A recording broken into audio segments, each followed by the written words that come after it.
Hey everybody, Justin here, and you're just in time to learn about financial literacy with me. So, did you know financial literacy is becoming more and more important in our society today? I wouldn't be very knowledgeable if I didn't mention that the pandemic had a big impact on a lot of people, financially, emotionally, just in every way. And the biggest one it had on me was gaining financial literacy. And I wanted to share this message with all of you. I want everyone to be on the same page, and I want us all to be financially stable and financially well off in the future. So what is financial literacy? Well, there's many definitions, but the one that really stood out to me is the following.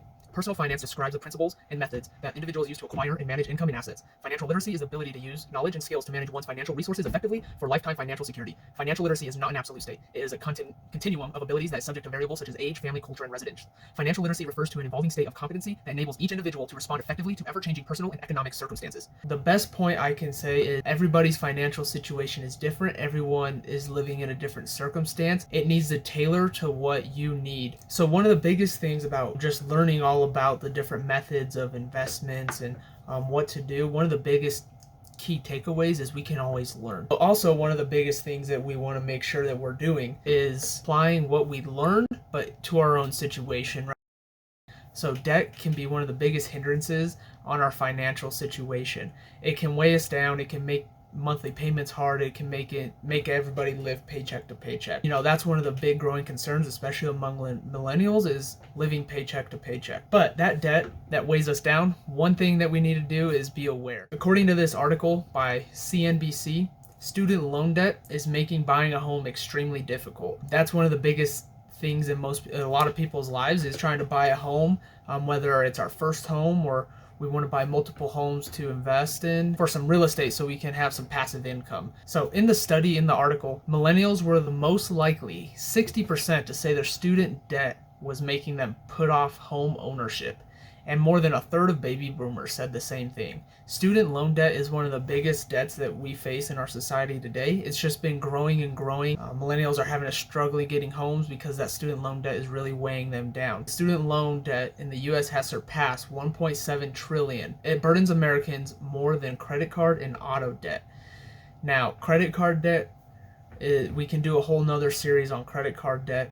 And a living proof of student loans is that they really do weigh you down. There's no way of getting rid of them. Once you took them out, you took them out. And the issue is a lot of times it's young kids that are just signing on a dotted line and they're getting $20,000 loan to go to school for their first year. And at 18 years old, if you never learned about investments or gained any financial literacy, then you think it's fine, you'll pay it back later. Well, interest adds up and it really does bite you in the back, especially when you're trying to buy a home. Student loan debt, let's focus on that. Why does that make buying a home so difficult? One, it affects how much we can afford monthly because those student loans are paid monthly. Two, it really hurts our debt to income ratio. The debt to income ratio is used when you're getting a mortgage loan, and if you have a really high debt to income ratio, meaning your debt is really high and they anticipate it'd be a struggle to make those mortgage payments, it makes it that much harder to get a loan.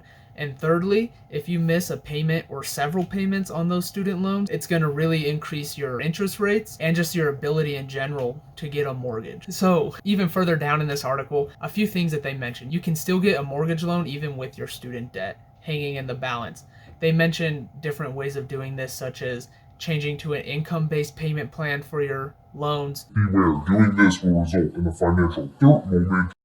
Going into a mortgage with a second person, such as a spouse. Those are definitely options, but the one caveat that they mentioned at the very last sentence of this article is to pay down your debt prior to getting a mortgage. And that's the one I'd really want to focus on. Paying your debt down is going to be key. If you want to stick with it, stay really focused and pay down your student loan debt prior to getting a mortgage, then that's going to be the best option. It's going to show that you can make payments on time. You're going to have no monthly payment once those are paid off, and your debt to income ratio is just going to drastically drop and you're going to be in a much better circumstance. Another option is to just avoid taking student loans out in general. Student loans, are just becoming more and more popular, but the return on investment really isn't there for a lot of individuals that are struggling with this. There are certain cases where student loans can benefit an individual. Key fact is, if you do have student loans, you did just take them out, or you're planning on taking them out, Definitely do your research. Make sure there are no other options, because there are plenty of options. And then, if you're going into school, make sure you're in a path that you're going to get a job where you can end up paying those student loans off right away.